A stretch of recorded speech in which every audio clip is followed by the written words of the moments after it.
Si Baby Ronnie. Anong oras pinanganak si baby mo? 11:44 p.m.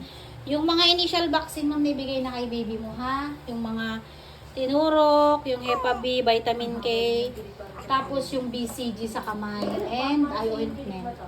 Isusulat na rin yun, ma'am, sa baby book niya. Ayan, yung mga tinurok ni Clem kanina, yung mga bilanggit niya. Ayan, ang cute ng baby. 2.9 ba to? 2.8 kilos. Schedule po yun, ma'am. Ayan yung baby. Ang cute, oh, ang puti niya. Ala, sinong kamo-kamo? Yung hearing ate. Schedule yun. Hearing ko 500, di ba? 500 yun. Nag-ringgor kayo, video up. Ayan.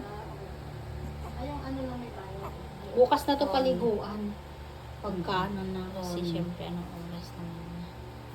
Si Ronnie, daw ang pangalan ng baby. Congrats! Nakaraos na sila ni Mami. Ka lang. Gandang-ganda na naman si Mami. Manigas, matigas.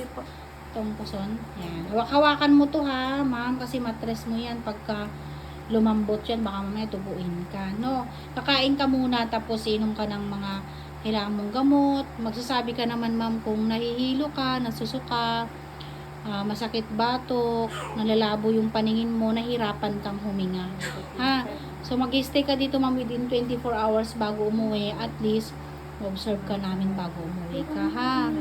Yan, hindi lang naman ikaw, kasi pati si baby ay i-observe natin.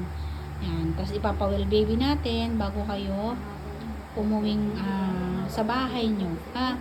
Ayan, congrats! Thank you, mama, sa tiwala. Next year ulit.